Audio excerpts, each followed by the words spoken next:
The readings for Friday, June 9th.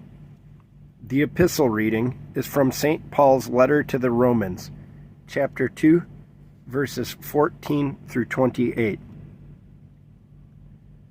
For when Gentiles, who do not have the law, by nature do have the things in the law, these, although not having the law, are a law to themselves, who show the work of the law written in their hearts, their conscience also bearing witness, and between themselves their thoughts accusing or else accusing them, in the day when God will judge the secrets of men by Jesus Christ, according to my gospel. Indeed, you are called a Jew, and rest on the law, and make your boast in God, and know his will, and approve the things that are excellent, being instructed out of the law, and are confident that you yourself are guide to the blind, a light to those who are in darkness, an instructor of the foolish, a teacher of babes, having the form of knowledge and truth in the law. You, therefore, who teach another, do you not teach yourself? You who preach that a man should not steal, do you steal? You who say, do not commit adultery, do you commit adultery? You who abhor idols, do you rob temples? You who make your boast in the law, do you dishonor God through breaking the law? For, quote, the name of God is blasphemed among Gentiles because of you, unquote, as it is written. For circumcision is indeed profitable if you keep the law. But if you are a breaker of the law, your circumcision has become uncircumcision.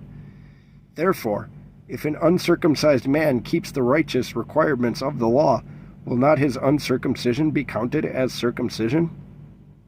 And will not the physically uncircumcised, if he fulfills the law, judge you who, even with your written code and circumcision, are a transgressor of the law? For he is not a Jew who is one outwardly, nor is circumcision that which is outward in the flesh. All right. Kind of an odd reading here today. I'm trying to make sure if I read the right thing. Kind of started in the middle somewhere and ended in the middle somewhere. But yeah, Romans 2, 14 through 28. St. Paul's writings, man. Woo! His letters here in the back of the Bible. These are the only times where I kind of wish I had like a modern translation, like New King James or something. I will admit, in my ignorance, I barely had an idea what he was even talking about, at least in the start of that passage. So, that being said, let's hit some of these footnotes now from the Orthodox Study Bible. St. Paul, man, he's got a way with words. So for verses 14 through 16, a Gentile is counted as a Jew, one of God's people, when his conscience leads him to righteousness, the way the law leads a virtuous Jew. Okay, I understand now. For the phrase, the law written in their hearts, in verse 15, refers to a person's conscience. But man's conscience is God-given. It has the same power to lead a person to God as the law does. According to St. John Chrysostom, those who are able to follow their conscience to God are more virtuous than those with the law, for they do not have the advantage of concrete instructions, yet still desire to please God. However, see chapter 3, verses 1 and 2.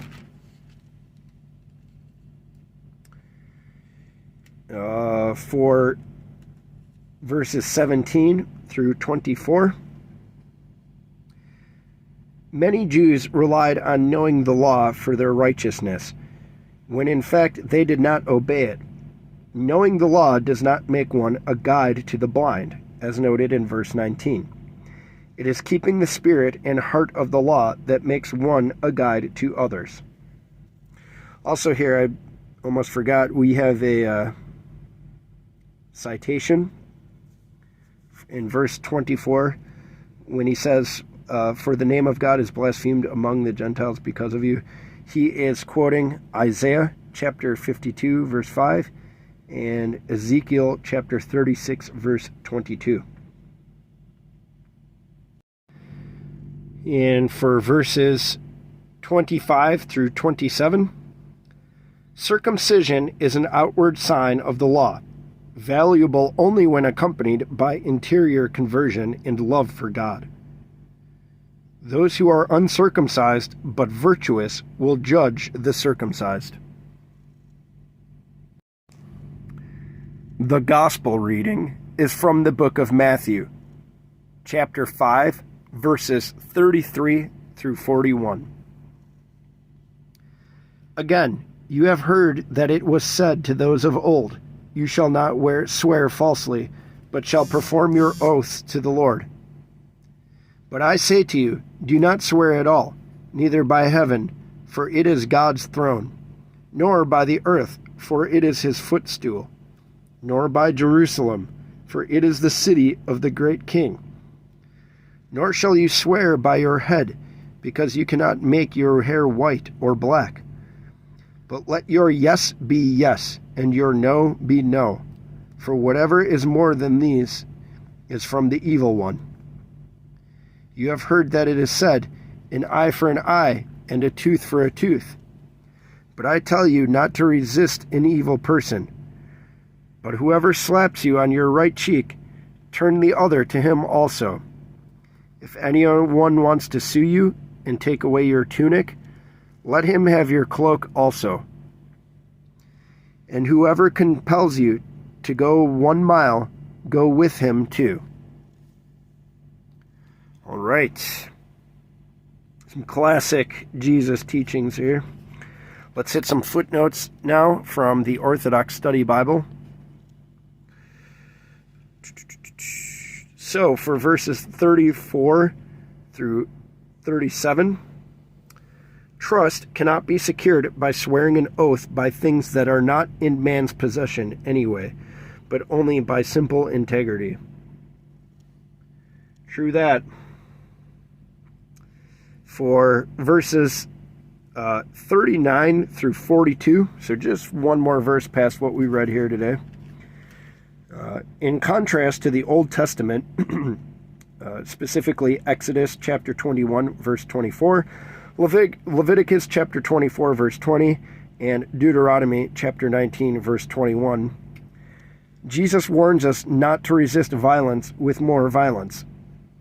Evil can only be overcome by good, which keeps us free from compromise with the devil and can bring our enemy under the yoke of God's love.